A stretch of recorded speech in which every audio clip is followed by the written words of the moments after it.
Good morning, Total Knee Replacement Support Group YouTube channel. My name is Tony Maritato. I'm a physical therapist, and in this video, I'm going to talk to you about how to fire your physical therapist. So here's the deal.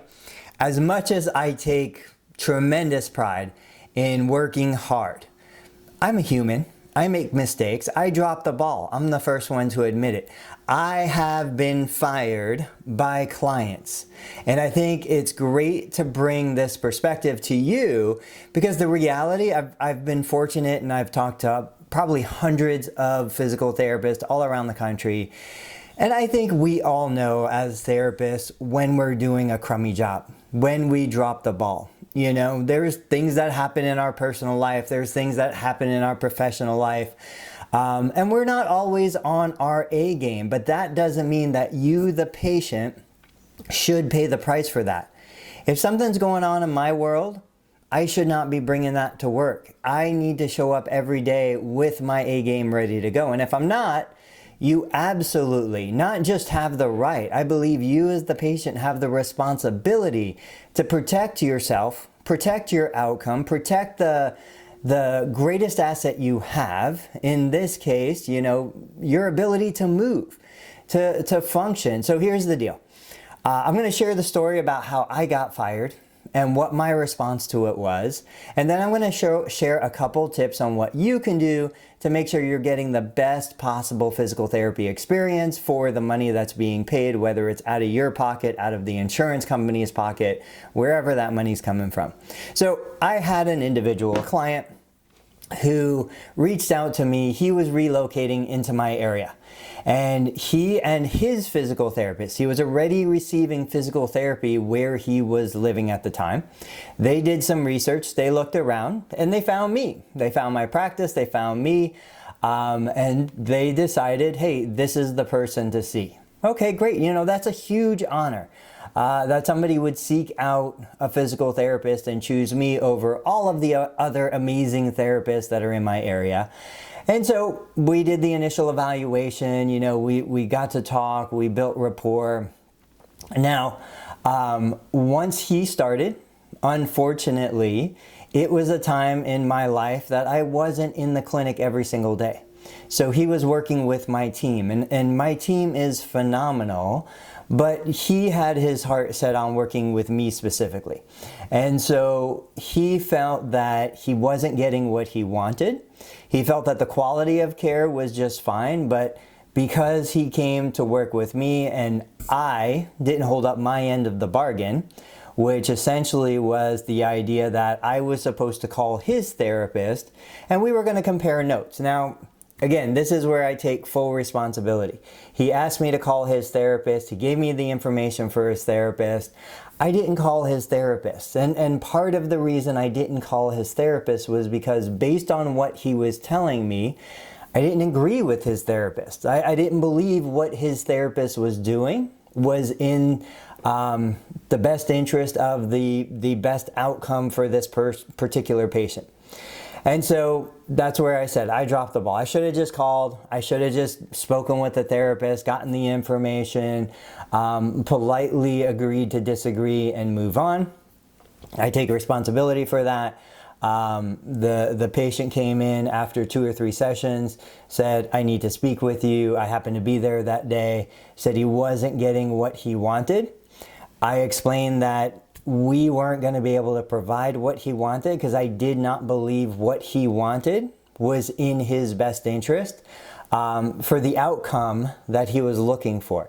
I'm both ethically, morally obligated to do what I believe is best. And if I can't provide you, the patient, with what you want and with what I believe is best, then it's always best for the patient to choose another therapist. And that's what we agreed on. And that's what he did. And I directed him to a couple other places. And from my understanding, he found an amazing therapist who was in the same kind of treatment philosophy that he was looking for. I'm sure he's had a wonderful outcome. And you know, I didn't take it personally. I'm a professional. he was looking for a very specific experience. And he wanted somebody to provide him with that experience, independent of whether that therapist believed that experience was what the patient needed or not. So he found it, he's happy, and I'm happy for him. That goes back to you. If you're not getting what you want, now, absolutely, when you hire, because that's what you're doing, you're hiring a physical therapist. You should be choosing that physical therapist. You should have the opportunity to speak to that physical therapist. Know who you're working with. Whether it's a single person or a team of people, know who it is, know what their philosophies are, know what they bring to the table, and then decide if your ideas align with their ideas. Some people say, look, you're the professional. I'm here to do whatever you tell me to do. That is absolutely one treatment philosophy. The other is, hey, we're a team. You and I are working to figure this out together. Not either one of us has the answer, but together we'll use my experience as a therapist, your feedback as the patient, and we will figure out how to get you from where you, the patient, are right now to where you want to be. That is the ultimate goal. And if you don't agree with my plan, that's okay. Because then you can find another therapist and you'll probably agree with their plan. But it's vitally important that you understand you are in the driver's seat the whole way through the process. You can choose to give up that driver's seat, and unfortunately many patients do. We all hear stories in the support group and in family and friends, their experiences in which they've gone somewhere, they weren't happy, but they felt like that's what they needed to do because that's the professional and the professional knows best. I'm here to tell you we don't. We have ideas, we have opinions, we certainly base our ideas and opinions on clinical research, but there is no definitive clinical research out there. There is no black and white answer out there. Your story, your situation, your history has to be taken into account, and it is unique to you. No two knee replacements I've ever seen in almost 20 years of clinical practice have been exactly the same. No two outcomes have been exactly the same. I am surprised on a regular basis, both surprised to the good side and surprised/saddened to the bad side. It's just, we don't know. We have to put in a team effort. It's you and I working together. And if you don't trust me, if I don't trust you, if that relationship isn't working, you have the responsibility to yourself, to your family, to your loved ones, to go out and find a therapist that is the right therapist for you. Maybe not smarter, maybe not brighter, maybe not less expensive or more. That stuff doesn't matter. It has to be a team. It has to be somebody you can rely on, you can trust, somebody you can lean on because you're going through vulnerabilities. There's emotional impact of a knee replacement. There's a psychological impact of the knee replacement. There's absolutely the financial impact of a knee replacement. So I'm reaching out to you. If you're not 100% happy, 100% confident, know every day that you go into that clinic or that therapist comes into your home that you're doing the right thing, go find someone else. You have the responsibility to do that. And I don't care how you do it. You can just not schedule another appointment. You can call the therapist and say, hey, Mr. Therapist, Mrs. Therapist, I'm not getting what I need. I'm not getting what I want. Either we need to change course or I need to find another therapist. I guarantee you will not have any kind of negative experience after that. Other therapists will be more than happy to pick you up as a client because it's so rare that we have the opportunity to work with somebody who has taken that kind of initiative. That is true leadership. You know, leadership isn't staying with somebody on your team that is underperforming.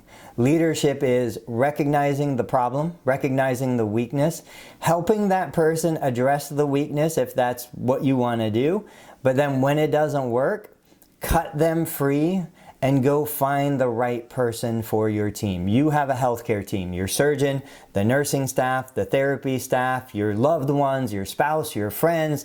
They're all part of your healthcare team, and if you can't rely on that team, if you can't lead that team, you're not going to have an optimal outcome. You're not going to have the best possible patient experience.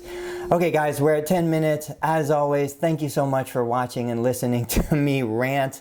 I hope this information was helpful to you, encouraging to you. I hope it guides you down the right path, because nothing is more important than you optimizing the outcome.